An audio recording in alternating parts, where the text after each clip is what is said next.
Hey, I'm JR, and I'd like to welcome you back to another Level Up Business podcast. Today's conversation is with Joe Pulizzi. He's an entrepreneur. He's an author. He's the founder of the Tilt and CEX. Now, if you know Joe, he's been shaping the content marketing space for over 2 decades. But this episode, it's not just about marketing. It's about the mindset required to build something meaningful and the courage to keep it going. That's why Joe and I are going to explore the deeper layers of entrepreneurship, like why belief is the foundation of success and what it really means to find your tilt, your unique purpose that sets your work apart as a B2B entrepreneur. But first, if you are a B2B entrepreneur who has a story to share like Joe, who has unique wisdom like Joe, send me a text right now, 832-240-1922, and I'm going to show you how easy it is to unlock, to capture, to amplify your unique wisdom by turning video content like the one you're watching right now into a best-selling book in just 90 days. Now let's get into the conversation with Joe. Joe, it is so good to share time with you today, buddy. It's been a long time. It's good to see you. And hear you. Yeah. And hear you. And I mean, what an amazing world we live in to be able to do this, because if you think about where we were 5 years ago, it was a whole new adventure for many people to show up in this type of a space. And before we get too far ahead, I just want to roll things back a bit because it has been a while. And what has been going well for you? What is good in your life right now, personally or professionally? Your pick to get started. I am, I'm in a really good position right now. It took, I think during COVID, it really hit me hard. I was heavy on the anxiety. I was worried about a lot of things. And then I just came to a point, trying to figure out what's the most important things going on in my life and not worrying so much about the things I can't control. And I talk about that, I talk about these things on my podcast and in my books, but sometimes it's easier to say than to do. And I got to a really good place a couple years ago, started to get into a creative rhythm where I was writing every day. And that was really more than just a journal exercise. It was more of, I need to let go of some of the stress. I started running a little more efficiently 4 times a week, started working out a little bit more, started eating better, and we can talk about some of that because I'm on a whole different eating regimen right now. And I'm honestly feeling better physically than I ever had and have before, and also mentally as well. Just thinking every day about, we talked before the podcast, I have 2 children, 22 and 24. And I remember when I was that age, and I guess I want to espouse some beliefs on them, and I want them to live life to its fullest. And I want to say all the right things, knowing that I am the dad, and maybe they won't listen to me like they will other people, but I feel like I have this opportunity. So I'm trying to be present wherever I go right now, and I literally have no complaints at all. And now, I mean, when you're not concerned with what people think about you anymore, and you just do what you know is right, it makes everything easier. And I think that's where I'm at right now.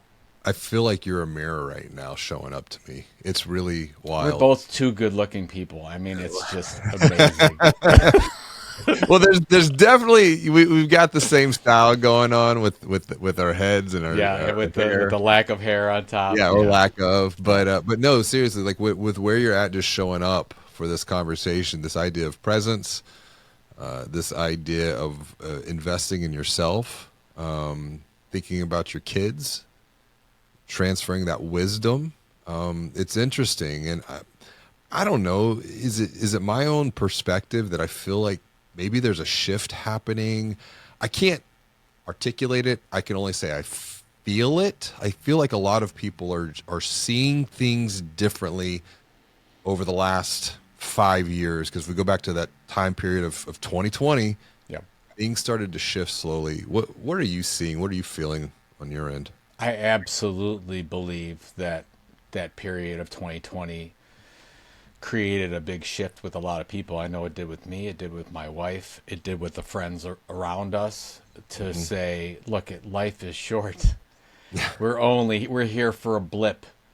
And what kind of an impact do we want to make on the world? And if you look at that, I mean, we can go in different directions with that, but just talk about the career paths that you and I know a lot of people that are going down path. And at one point, they traded a lot of their freedoms and a lot of the things that they believe in for a paycheck. I'm not saying it's wrong. The majority of the world does this. But I'm saying we all have done it. I've done it in the past. Maybe you've done it.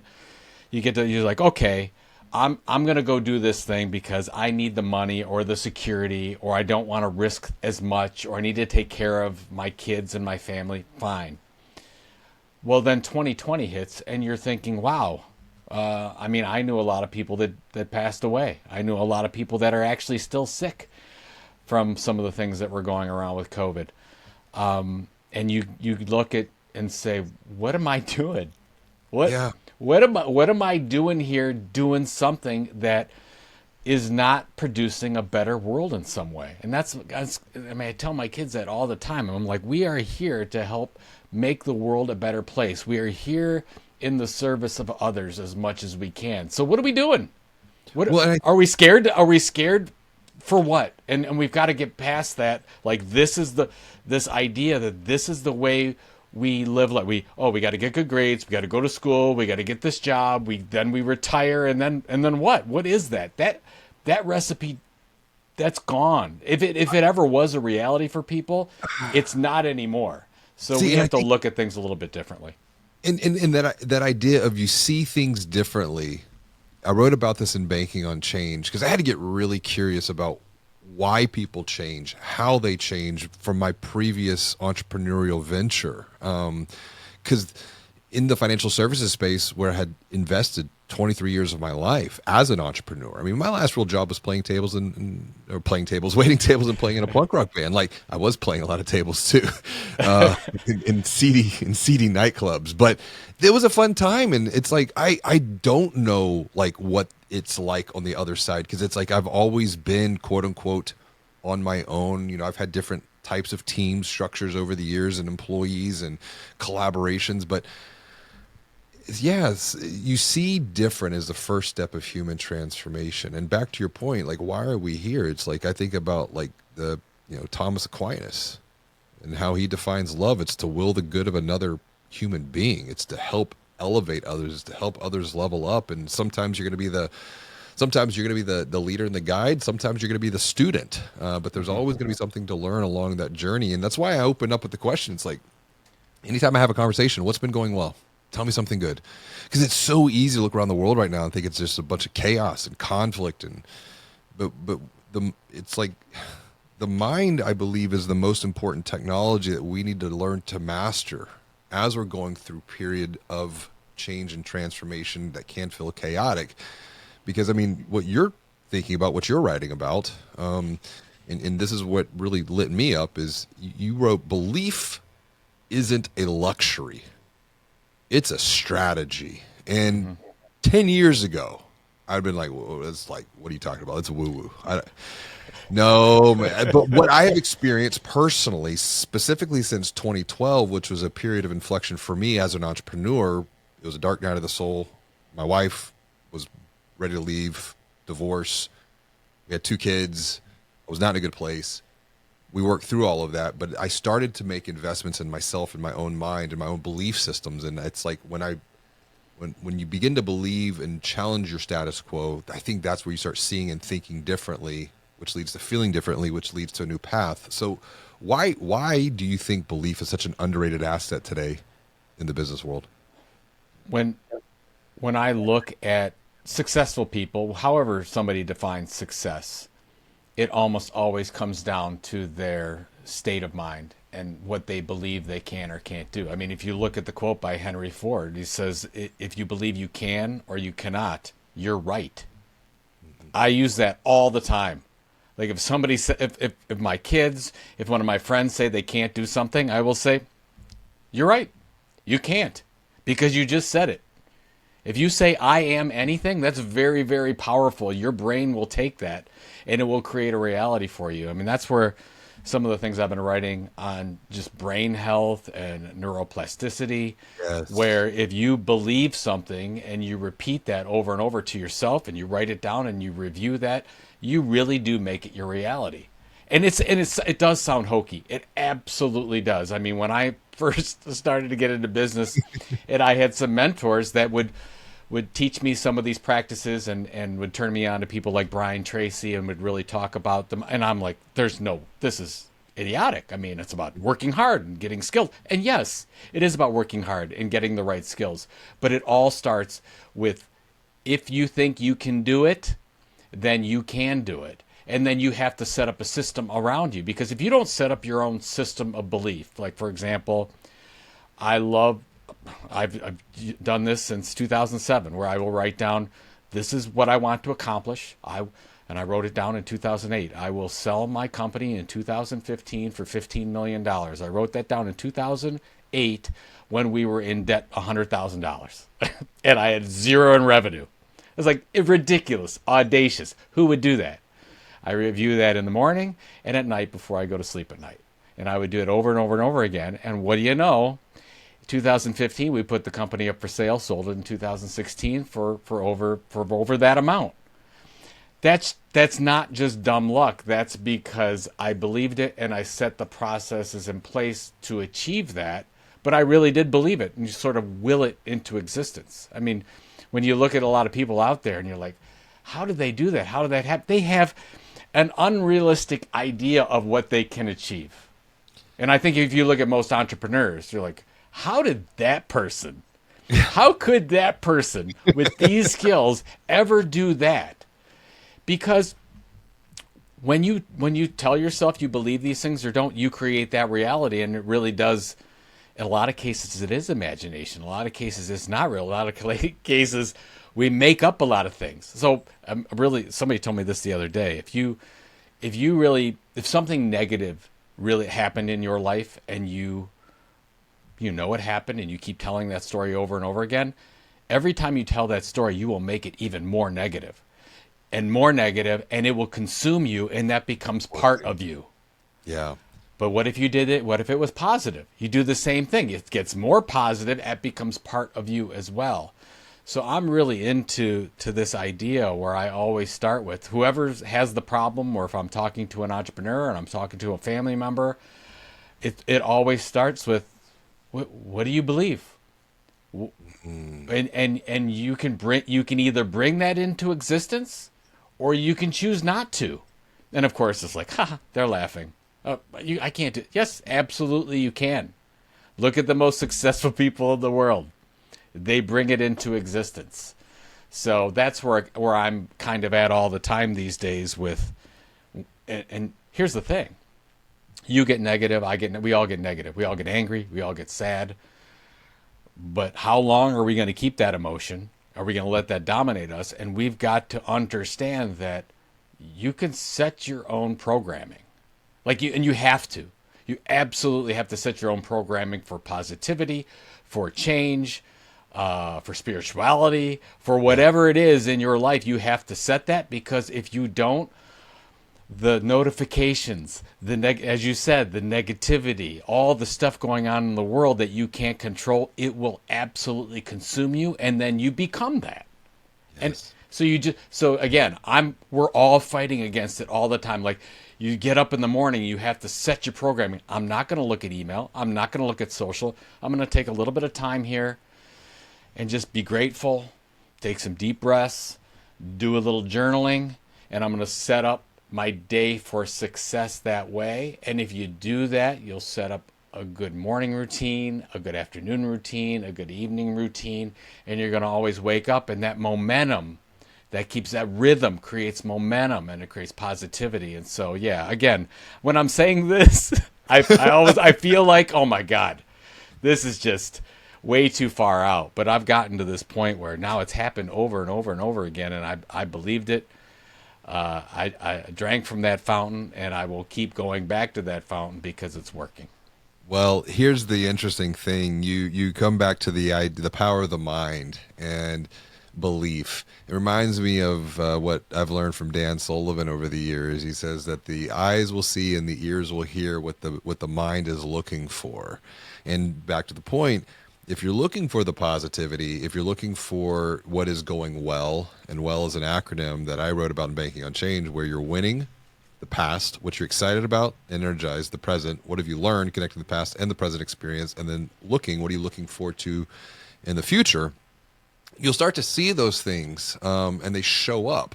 And it is about taking that intentionality, that control, which I think as you know, when we move through this new period, because when we were talking before, artificial intelligence wasn't, it was just kind of just a blip. Right. It was like pre-internet. It was like the internet existed before 94, but the internet reached the mass consciousness in 94. And I think about where you were 2007, 2008. And then now it's like we're in this moving to this whole new period of artificial intelligence. I'm more interested in authentic intelligence personally. And so that's what I'm looking for. That's what I'm seeking out. Why must entrepreneurs leverage belief perhaps even more now than ever before as we move forward in this age of AI? Well, the thing is that we're talking about this thing like it's new. We've got to remember. I mean, one of the seminal books of my existence has been Think and Grow Rich from Napoleon Hill. So Yeah. it's always been what your mind can conceive, you can achieve. I mean, it's always been that way. I mean, that's I'm just finishing a new book now called Burn the Playbook, and at the start of every chapter, I have a quote by Napoleon Hill saying it's really all about what you, I mean, of course, he interviewed the most successful people of his time. You look at, and the same thing happens here. Did we I think, forget? And I want to pause you on this point about sure. Napoleon. Did we forget, because we're talking about it like it's new? It was new to me. This perception, this way of thinking, this way of being. 5 years ago, 8 years ago, I would say was when I started to dabble. And it was, you mentioned Brian Tracy. For me, it was Jim Rohn. Okay. And coming back to running, like I was doing marathon training. I would spend hours with Jim on long runs. And so he was just constantly, but then it's like that took me back to reading a plethora of books from the early 1900s, 1905, 1910, like As Man Thinketh, all the way to Napoleon Hill, Think and Grow Rich. I loved Outwitting the Devil, though. Like, to me, I enjoyed Outwitting the Devil more because you I mentioned haven't even. read it. I haven't read that one. Oh, you haven't? No, Oh, I'm not. Joe, you got to read Because Outwitting the Devil. you're giving me all kinds of book recommendations. I love that. I love So Outwitting the Devil he wrote in 1937. Napoleon Hill wrote in 1937. He didn't publish the book. The book wasn't published by his foundation, I think, until 2012 because it was deemed too controversial at the time. Oh, jeez. And it's like Screw Tape Letters from C.S. Lewis. He puts the devil on trial and cross-examines him, and he's getting the devil to confess how he controls humanity. That's deep. Okay, I'll get you. You convince me. I'll Okay. I'll go ahead and I just had a friend get text that. me the other day because this is like one of the books that I highly recommend, because I know a lot of people know Napoleon Hill for Think and Grow Rich. I'm like, but have you read Outwitting the Devil? So, but I guess like you said, coming back to your point, this is not new, but it might be new to our perception of time, reality, generation. I don't know how you frame that. I I only know what I see and what I experience myself, and what I see from a lot of the people that are close to me is 4 to 5 to 7 hours on devices. Some of that's AI, but a lot of it's social media, and it's just consuming the worst foods for your brain you could possibly consume. And we've if we do believe that there's this thing that if we believe and we can manifest this, a lot of people aren't giving room for that, because as soon as you go down and you let the algorithm take over, that's who's programming you. And if you don't realize that, I mean, I know some people. I talked to somebody recently. I said, you have to stop. You're you, they were complaining about they couldn't get certain things accomplished and could do anything, and we were going through their day, and we're like, okay, let's talk. Let's do an audit of your day. What are you doing? How much time are you sleeping? When do you get up? What do you get email? Do you commute to work? You do all those things, and we realized so much of that day is given to technology, and whatever content that they're getting, which I can pretty much guarantee you is not really good for them. So, and we're wasting time with that. Well, if it ended up, this conversation, it ended up being about 4 hours a day. 4 hours a day. You know what you can accomplish in 4 hours a day? You can move mountains with repetition every day of 4 hours a day of doing something. You could do it with one hour. You don't even need 4 hours. Right. So that's why when people tell me they're busy, which we hear so often, I'm busy, I can't get it done. Well, no, you're not really busy. Maybe you're not prioritizing well. Maybe you don't know what your purpose is. Maybe we should take some time and figure out, okay, what's important to you? What's your differentiation? What are the things that you're curious about that you could take, package together, and build something with? Instead of just saying, I'm going to take a paycheck and go to, again, I don't want to be negative because I got more people in my life go to work every day. They're commuting, they're doing their thing, they're serving a role. That's great. It's not for me to judge. I just know that I can't live that life because I came to the crossroads in 2009 when when we were struggling, the business wasn't doing well, and I'm like, can we unpack that? Because I think Yeah. that's an important point. When we think about the entrepreneurial journey, it's like to be in the seat that you're in now. But they came back to the belief in 2007 and 2008 when you wrote down, by 2015, we're going to sell this thing for 10 minutes. And then 2009, you went through that whole crisis period. What was going on back then? Because it wasn't just you, it was your family as well. Yeah, so I left a executive media position in 2007. I had an idea, this fledgling idea that would become the content marketing industry. I believed, Google is out there. We got social media on the spot. Brands are going to have to get really good at telling their own stories. We got all these pipes. They're putting in horrible content into these pipes. They're going to have to learn how to do that. Ultimately, brands telling stories for behavior changes, content marketing. So we created that. I started a blog called The Content Revolution. This is in 2007. Started blogging every day. Came out with a couple little products that I thought would do well, and they did not do well.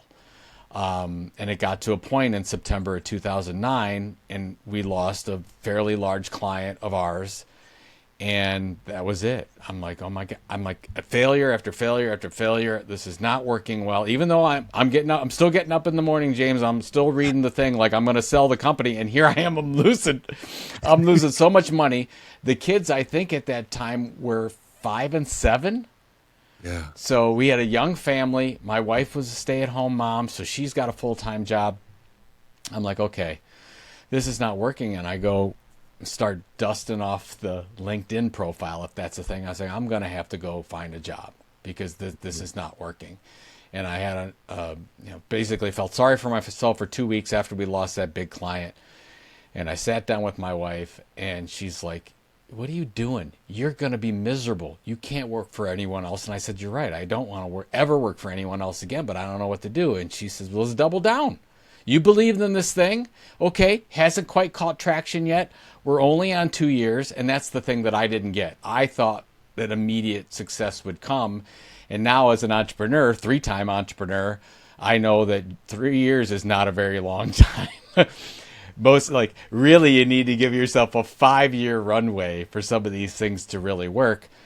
Went back to the drawing board and started to look at the feedback of my blog subscribers and readers. And basically while I was looking at this online software, some of these solutions for content marketing, they were saying, Joe, we don't need all these things you're offering us. What we need is, are there any in-person events that offer that I can send my team to around content marketing? Joe, is there any consulting services I need to come in and train my team on this idea of content marketing? So the idea of content marketing was getting out there. We were teaching them that, yes, this was a problem, but yet I was selling something else. I wasn't selling what they asked for. I'm like, oh my God, it was right in front of me. So this again, September 2009, couple weeks after this whole thing happened with losing that client, and I wrote down on a cocktail napkin, I think I actually was drinking at the time. I said, okay, we're going to change the name to Content Marketing Institute. We're going to repivot to this education organization around the practice of content marketing. We're going to create an event, Content Marketing World. We're going to create the leading publication called Chief Content Officer Magazine. And ContentMarketingInstitute.com will be the leading destination for this thing. So that's in September. Worked really, really hard. maxed out some credit cards, did some other things to get to May of 2010, relaunched as Content Marketing Institute, and it pretty much right away I knew we had a winner. Yeah. But getting there, so that was 3 years from the start, over 3 years from the start, and fits and starts and pivots and repivots and whatever, and got to that point. So that's May of 2010. We announced that we were going to launch the event in September of 2010, which we had in September of 2011. We were hoping that we would get, can we get 100 people to come to Cleveland, Ohio for this enterprise marketer event? We had 660 people come. That year, we almost hit $1 million in revenue. The next year, we were one of the fastest 500 private companies in the United States. And by 2015, we're a $10 million company. Hey, it's JR, and I just want to take a minute to say thank you for tuning in to learn. New angle. Hey, it's JR, and I just want to take a minute to thank you for tuning in to learn, to grow, to level up together with Joe and his story and the unique wisdom that he is sharing. If you are a B2B entrepreneur, I'm willing to bet that you have unique wisdom, that you have a story like Joe to share that can help elevate your brand's influence so that you can also increase your revenue. But the thing is, and let's be honest here, you're probably letting self-limiting beliefs hold you back from even getting started in the first place. That's why I want you to send me a text right now, 832-240-1922, because I want to show you how easy it is for you to unlock, to capture, to amplify your unique wisdom by turning video content, just like the one you're watching right now, into a best-selling book in just 90 days. Now let's get back to the conversation with Joe. So going from that happened. So that happened really quickly. It's so important though, because and you shared something recently too that I think personifies this. You wrote the algorithm is patience, because before you were talking about the idea of the algorithm, and we just, you see people and they're just scrolling, but that algorithm is feeding them junk food. But the algorithm is patience. What do you mean by that? The algorithm is patience. So if you're looking at building a content first business, or what I believe is the best business model on the planet, which is building an audience first, getting them to know, like, and trust you in some area, and then monetizing that audience, best business model on the planet. The problem is, or the opportunity is, that it takes time to do that. And generally, if you look at any data, it takes a minimum 18 months. Took us over 3 years. Takes some people 5 years. It's a media model. It takes some time to do that. And I say opportunity is because most people give up. And I always think about the bamboo. I don't know. Do you know how a bamboo tree grows? Have you ever heard the story of a bamboo tree? Remind me, please. So a bamboo. So if you plant bamboo seeds, you water it every day, you won't see anything for 4 years. For 4 years. And then in the 5th year, all of a sudden, it starts to shoot up, sometimes up to 9 inches a day of growth. Wow. But for 4 years, you're just building the groundwork. There's just roots that are growing all over the place. It's preparing itself for survival.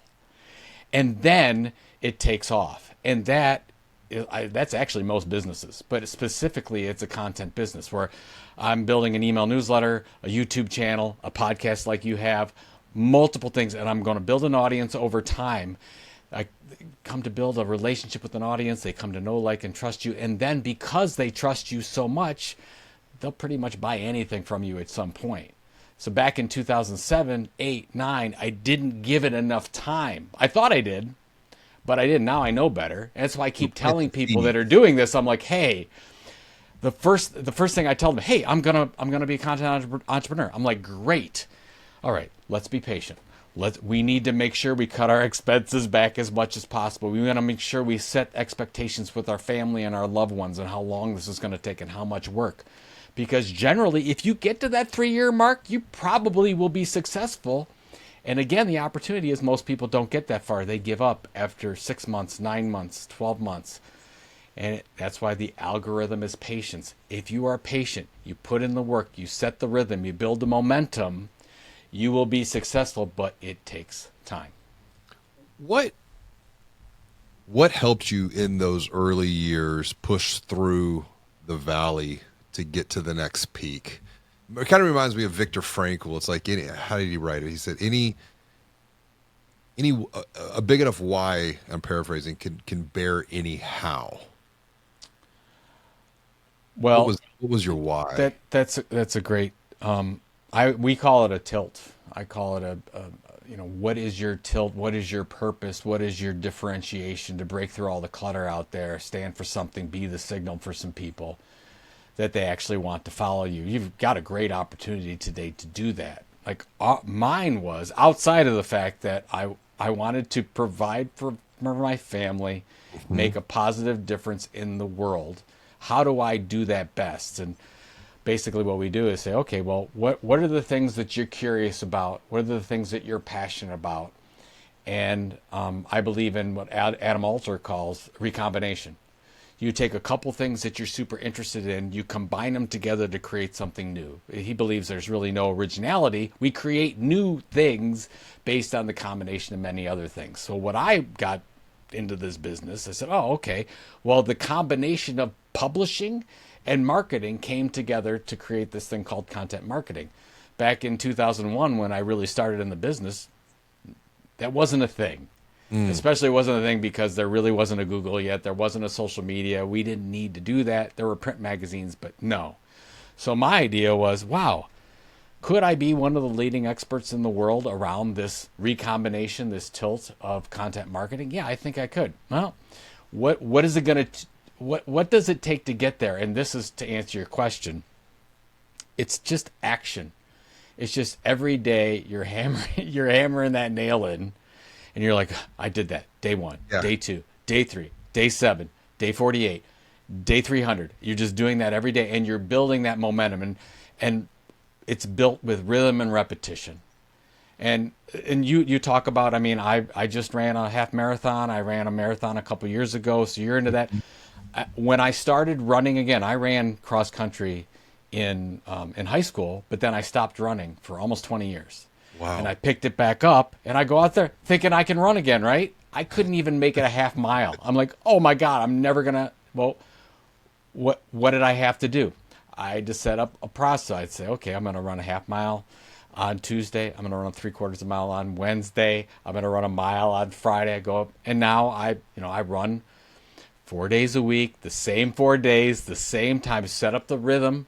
My body knows what's going on, and I could build that up, and then I could I just ran at 52 years old, I ran a PR 155 for the half marathon. Wow. So it's not a big, I mean, I don't want to say that's a big deal because Yeah, 155 is not a huge deal, but for me to run a personal record for me at 52 years old, I was pretty happy about it. And that's just all about getting out there, and you just see the improvement. You might not see the revenue. You might not see even the audience yet, but you did that. Good. I did that. And then when you look at that calendar and you sort of just pan back a little bit, you're like, wow, look at what I'm accomplishing. And it's that repetition that does it. You just have to remind yourself you succeed in silence, just like the bamboo tree. You grow in silence. Nobody notices. And then all of a sudden you put all this work in and boom, it happens seemingly overnight. That's why we all see, oh my God, overnight success. Well, it was a 10-year overnight success, or it was a yeah. 7-year overnight success. We see it all the time. You bring up a very important point though, that and you mentioned before the idea of the anxiety that you were feeling, the fear that you have felt. What I have found, action is the antidote. Action is the antidote to anxiety. Action is the antidote Yes. to fear. Because if you're in motion, if you're moving, it's very hard to feel, and it isn't a feeling, which is in the body, to feel fear. But if you're actually doing something, you're making some sort of progress, and you can start, pause, measure that. Now, I I've lived that idea of the tilt in my previous business. What I was realizing though, I wasn't in the right business. And I had multiple people share with me and call me out. They could feel my energy. They're like, listen, you're not where you need to be. And it took some resistance Sure. and honesty.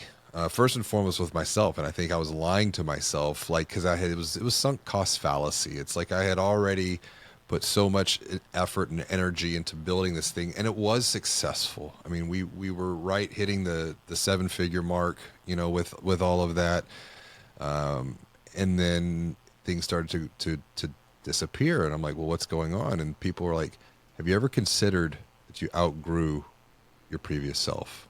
Which, when you think about what you're talking about with the tilt, I'm curious, what is it that holds entrepreneurs back from just trying something new?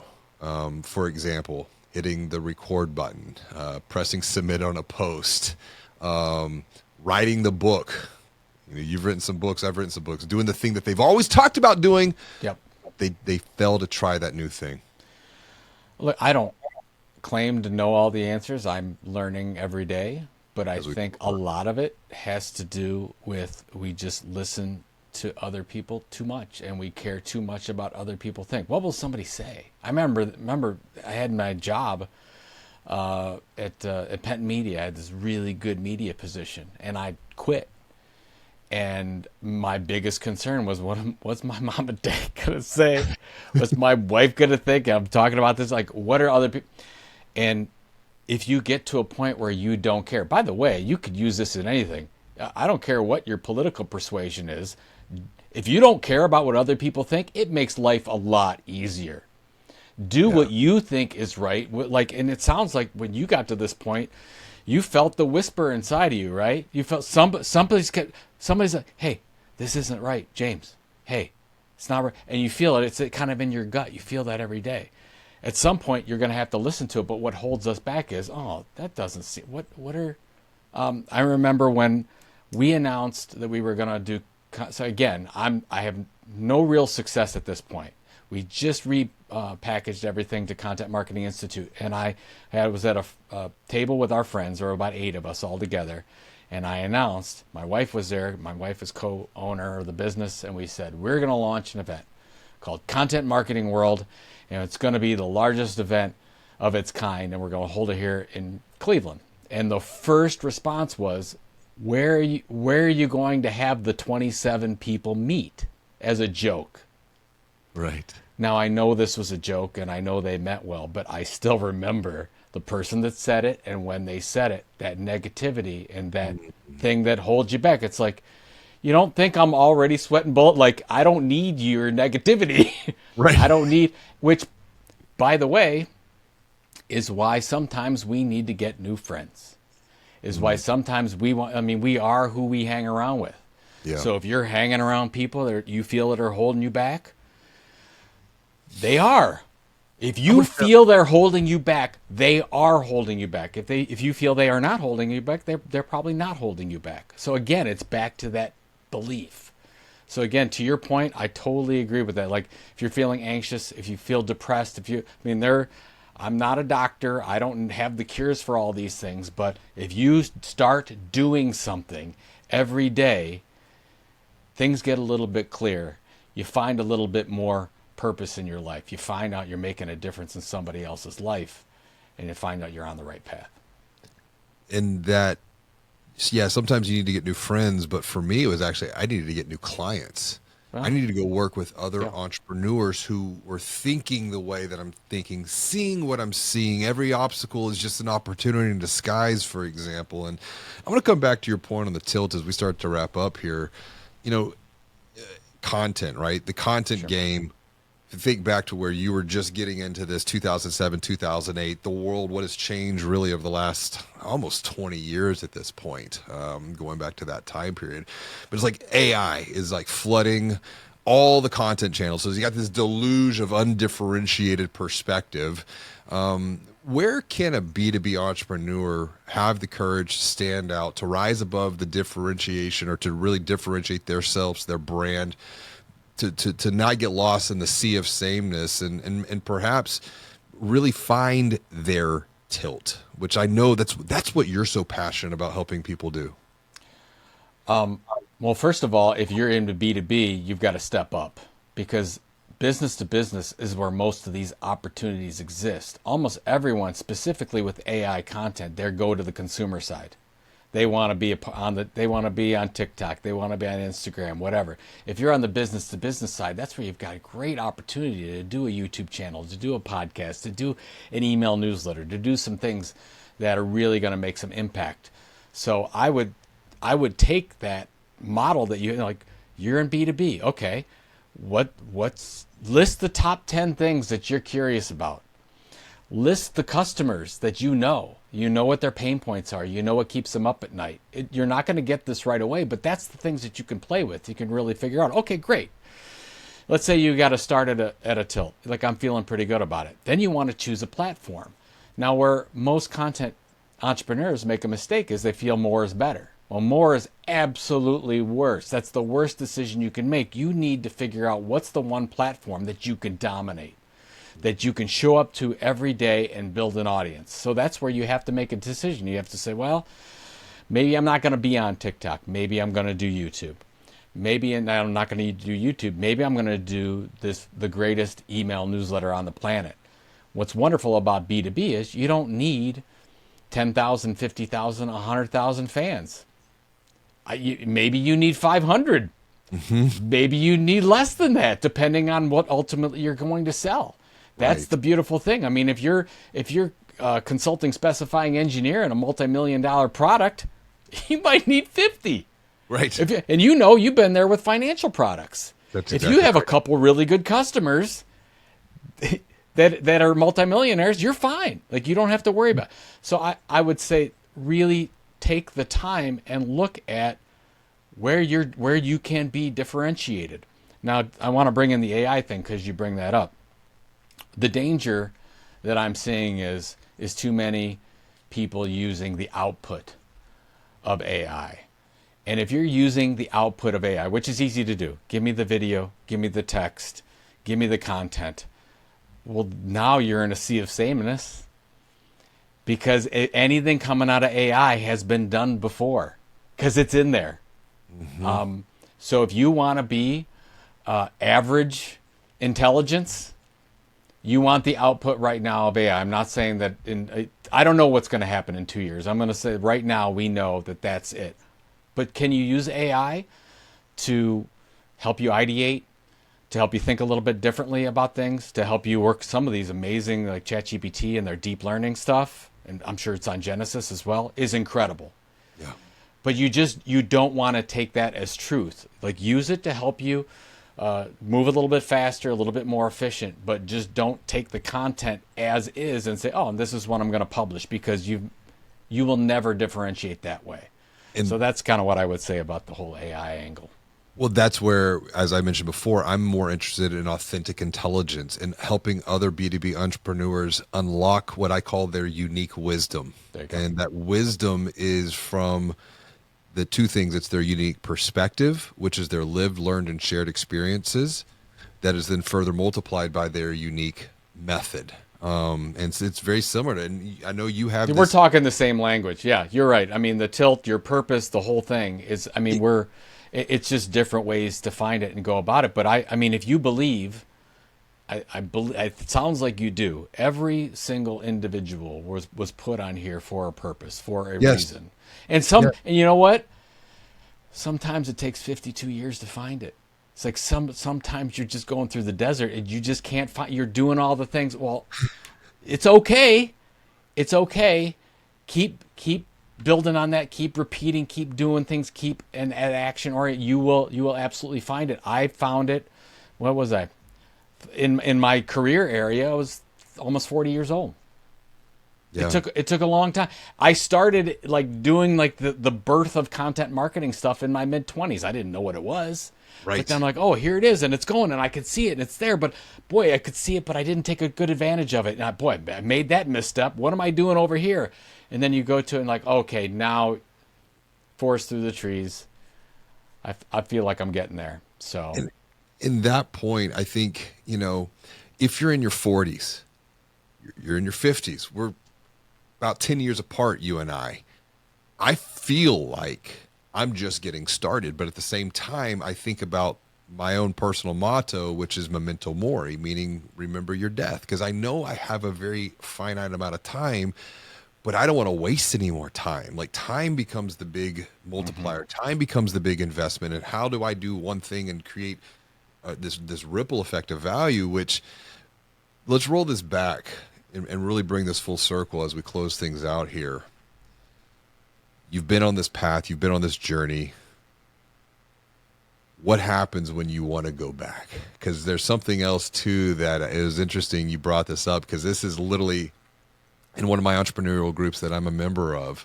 We were talking about this recently about burning the ships, about killing Plan B. What's your take on that? Because it's when things get tough, when things get challenging, as you had shared before with your journey, you kind of started to dabble with Plan B a little bit, but then your wife, your guide, she brought you back, and you know we know a couple stories about wandering through the desert for 40 years, 40 days, and so you'll probably be in some of those plateau periods, but no Plan B. What's your thought? Well, I have an easier answer now just because of some things that happened in my family over the past 6 or 7 years. So I went on, I'll get there in a second, but I went on a trip with my father to Sicily. He'd never been back to see his family.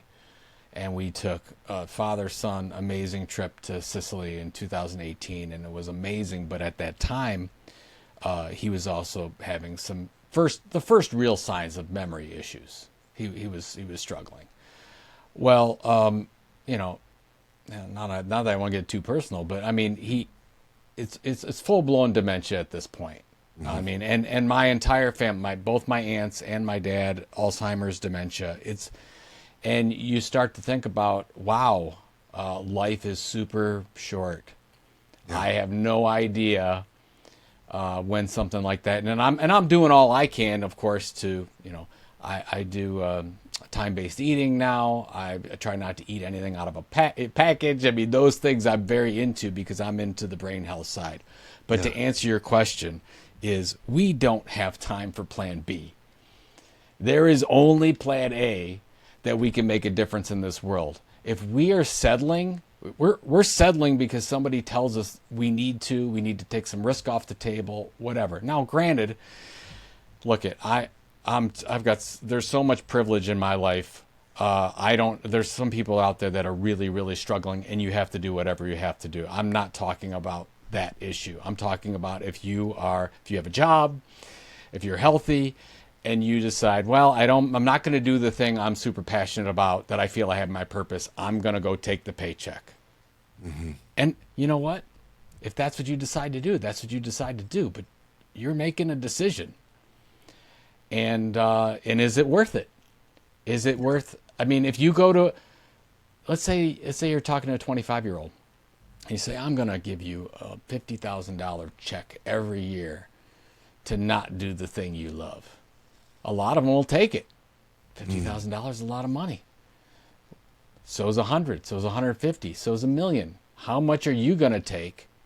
What's the number that you're going to sacrifice doing the thing that's going to make the world a better place? So I'm just throwing it out there. Is, God, stay with the thing that inspires you, that keeps you curious, that you feel that you can really make a positive dent in the universe. Stay with that as long as you possibly can. And even when you think that there's no other way to go back and see. And luckily I had some positive people in my life, specifically my wife, that said, no, you are not going to be happy. You were not put on this earth to go and work that job for that person for whatever. Go and figure out how you're going to do the things that inspire you, that help people, whatever it is. So that's what I would say. Again, there's always extenuating circumstances, and I'm sure we can make 1,000 excuses just like everyone does every day of being. But there's something to be said for living your dream, figuring out your purpose, and getting up every day and making it happen. And if you keep getting up every day, sooner or later, you'll reach the goal. Joe, I'm so grateful for the unique wisdom that only you can share, because it is your lived, learned, your shared experience with others. If someone is watching, they want to continue to learn from you. I know you have books you can get on Amazon, Content Inc., Tilt. You got the Tilt website. You got the conference. You got what's the best way for them to just connect with you? So if it's, best way is joepulizzi.com, Pulizzi.com. I've got a new book coming out called Burn the Playbook, which is very similar to this whole conversation that we just had. It's sort of my passion area at this I can moment. feel it. Yeah, exactly. So that's the things I'm focusing on right now. And then we've got our big event, Content Entrepreneur Expo, August 24th to 26th, where I'll be actually keynoting on Burn the Playbook. But then we've got a lot of content entrepreneurs coming together on how they can figure out how to be financially free. It's a great community. And if you'd like to join us, we'd love to see you there. CEX.events is the place to get information on that. Go register, go connect with Joe, go listen to him, learn from him, and let's keep leveling up together. Thanks, Joe. Thanks for all you do. Thanks again for tuning in to learn, to grow, to level up together with Joe. The unique wisdom he shared, the story he shared. Because if you are a B2B entrepreneur who's ready to elevate your brand's influence so that you can increase your revenue, I know that you have a story. I know that you have unique wisdom, just like Joe, that can also help others level up as well. But here's the thing, and let's be honest. You're probably letting self-limiting beliefs hold you back from even getting started in the first place. That's why I want to invite you to send me a text right now, 832-240-1922, because I want to show you how easy it is, how quick and easy it is to unlock, to capture, to amplify your unique wisdom by turning video content just like the one you're watching right now into a best-selling book in just 90 days.